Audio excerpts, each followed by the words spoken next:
Well, this afternoon, three military officers, as we understand, have been shot dead have actually been shot in the Bawku municipality. Reasons for the attack remains unknown, but official sources actually say the men were on their usual night patrol. Already 4 persons are in the grips of the Ghana Police Service after 1 person was actually shot dead last Monday. Joy News is learning residents have fled to their various homes, leaving the streets empty. Security personnel have also been deployed into the town to prevent an escalation of the matter. Joining us now via phone is the assembly member for the area, that's the Bongari electoral area, Sani Aya Kambe, who's joining us now for the latest on this matter. Thank you, sir, for joining us on the polls. So, first of all, what transpired in your electoral area? What's your account of all that happened ever since we received this report?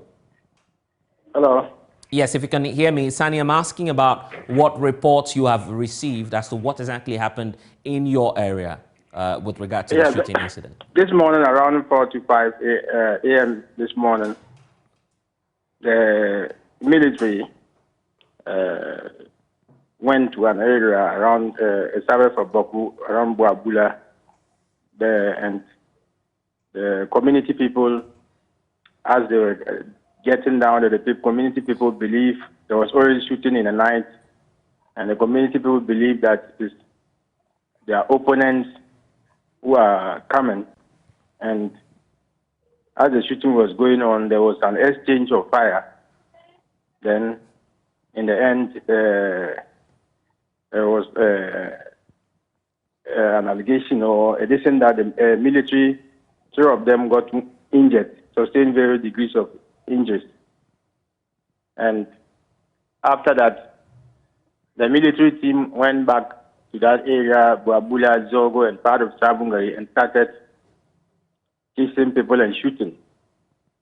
And then the community, their animal feed, killed animals, and some people, 2 or 3, two have confirmed death, and 2 are in the hospital. Do we know those who are behind the attacks on the security officials in the area? You know, it's a violent conflict, so we cannot tell exactly those who are listening, but we know that the military went around that area, Buabula area there. So various group of people were shooting. So I cannot tell very clearly who are those who shot at them. It's just unfortunate that we're not able to project some of the pictures that we are receiving and confirmed as we speak. But obviously, these are pictures related to the attacks. It appears that the persons who are within your electoral area, some of them have also been injured as well. What more can you say about that? Yes, some of them have been injured, especially a girl and a middle-aged man. Animals have been shot, and we are actually shocked because those who have been shot, a lot of them are innocent girls, middle-aged men, animals, and their feet, and a lot of things. Everybody is shocked, and we don't know what to say. So as we speak, we know that the Regional Security Council and the District Security Council are all aware about this. Have you been in touch with them as the assembly member for the area? And what official reports are you getting as to what it is that will happen in the next few hours with regard to security? I've not yet spoken with the regional I've only I met with a crime officer, and he spoke about it, and I've not spoken with the regional team yet. For now, what measures are being put in place in your area to ensure that there is calm at least? For now, the security, they are patrolling, and they ensure that people don't sit in large groups. They see large number of people sitting. They chase them, dismiss them to get into their homes. So you don't see people in large groups, and you hardly do see people passing on the road. One or two, you will see them passing. And hardly do you see people passing on the road itself. In the meantime, what caution are you giving to your members of your electoral area as we speak, so they could be safe at least? What we are always telling our people is that everybody should remain calm and let the law work. And we are urging that the security to do their work as professionals and do not use emotions and other things to be part of their work. The military man should act professionally in his line of duty. And I'm sorry for cutting in, but is that what you suspect? The fact that these attacks that we're learning of may have not even happened in the first place, if not for the attachment of sentiments, as you're saying, by some police personnel or military officers. I'm asking if that's what you suspect that the officers deployed to your area are doing, attaching personal sentiments to what's happening. Is that what you suspect that many of the officers are doing? Yeah, because women are not involved in the conflict, and when you shoot, it affects women, affects animals. You see that it's not that you could feel it that these people are very angry and they are just doing what will maybe please them or what they think can bring calm. But I think women, animals, and their feet and other innocent people are affected. Right. Sunny, we're grateful that you've been able to join us. We'll definitely catch up with you later to find out more on this. But let's also bring in some security perspectives on this matter. We understand that there's a high-level military deployment that will be happening in the coming days. We'll wait to see what then happens. But joining me now is Adib Sunny. He's a security analyst helping us to understand what's happening up north. Sunny, very tragic incidents there. The pictures that we have indicates that it's not only the military officers that have been attacked.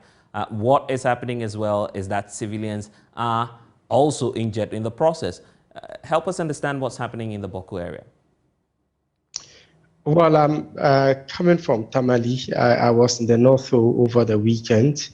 I came yesterday. This morning, I had the opportunity to brief some diplomats, and one of the topics that came up for discussion is the Bawku issue. We currently have well over 300 unresolved chieftaincy crises all across the length and breadth of the country. Most of the crisis is gone to sleep, but it doesn't mean it's been resolved. At any time, with a little trigger, it is able to cause a lot of mayhem. However, one consistent crisis that we've had to contend with that has been bloodied all the way through has been the Bawku issue, which many governments, both past and present, have largely been unable to address. And the problem is our seeming over-reliance on a militarized strategy to deal with the issue. Fine. There's absolutely nothing intrinsically wrong with deploying military personnel because it seeks to only maintain interim peace. However, if you fail to deal with the fundamentals, trust me, you would have this becoming more like a cycle and repeating itself. But what I am most disturbed about is the changing, the dynamics with respect to the conflict. Now, what we are very used to is someone coming into the middle of town and from nowhere shooting another person and vanishing. But if we are not careful, now they are going to start attacking police and military personnel. And that, I must say, is disturbing. And we need to really put the proper mechanisms on the ground beyond just the deployments, beyond just the meetings to deal with this issue.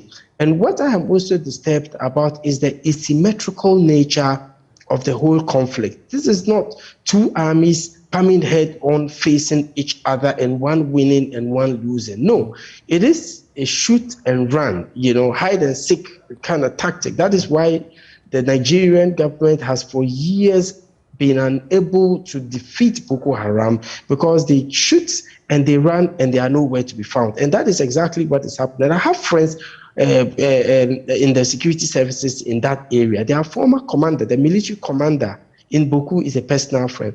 And they tell me that, look, you would hear gunfire at one area. By the time you get there, it's all quiet as if nothing happened. Then you hear it elsewhere. By the time you get there, so it's like a hide and seek situation, which I must say. If ammunitions are involved in the process, obviously government would have to adopt that military strategy of checking and de-escalating the situation. Is it your suggestion that these approaches have not worked in the past and are not even working now as we speak?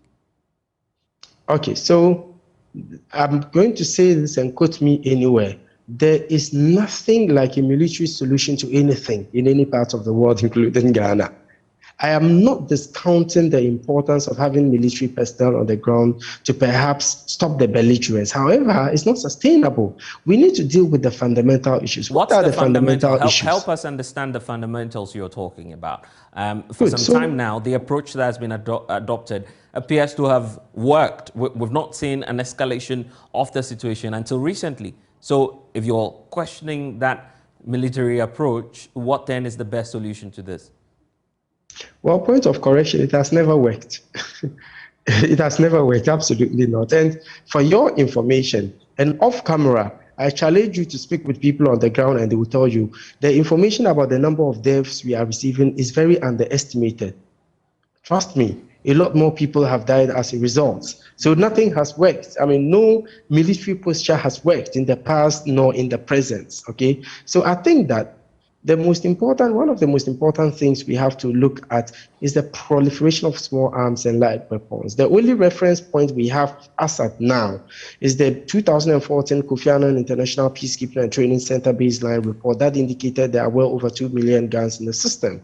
According to the Small Arms Commission, as at the close of 2020, out of the 1.25 million Ghanaians who have their weapons registered, only about 40,000 re-registered. So you can imagine 8 years down the line, since the Kofi Annan baseline survey, how many more weapons we would have had in the system, especially stemming from the influx in Libya, finding its way through the Sahel region into sub-Saharan Africa.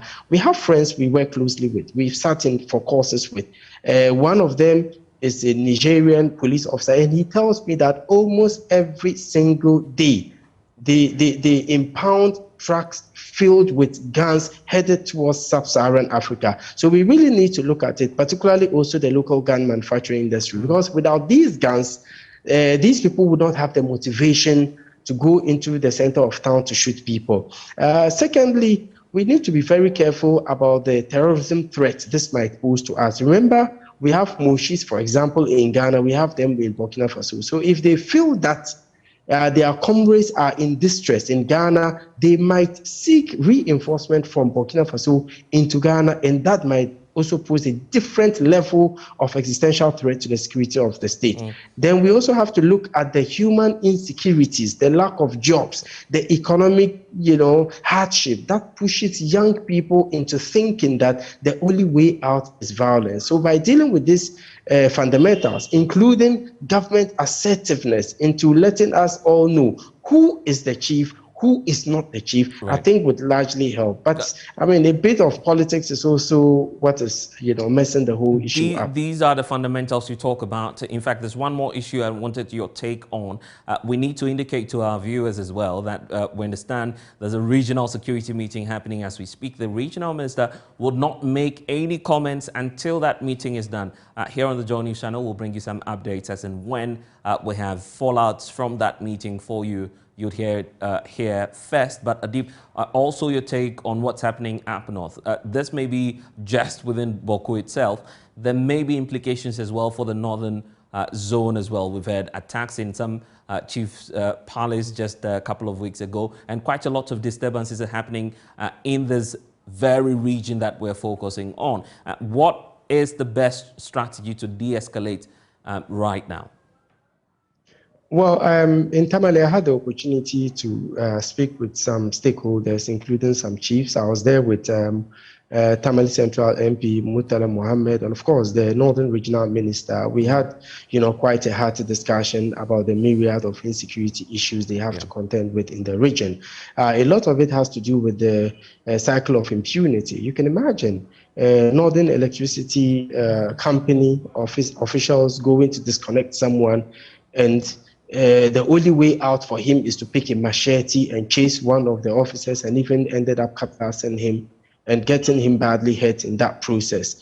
Certainly, it cannot be allowed to happen. So if we ensure that wrongdoers are arrested, are dealt with rigorously according to the dictates of the law, it should send a clear signal to others who perhaps might be disillusioned into thinking that we live in a banana republic. Going forward I guess there's the need for stakeholders to be engaged, especially the chiefs, who the people listen to a very large extent, to get the people to understand that violence is not the only way out. And I had the opportunity to address quite a number of people in the area, and I made them know that when people behave, and we say that people don't say good things about the North, okay, and that's every news about the North is usually bad news. But if we don't create the bad content, I'm not sure people would report it. So Adib, we don't have all of the time, but That's just okay. touch on the professionalism of the security men that will be deployed into the area.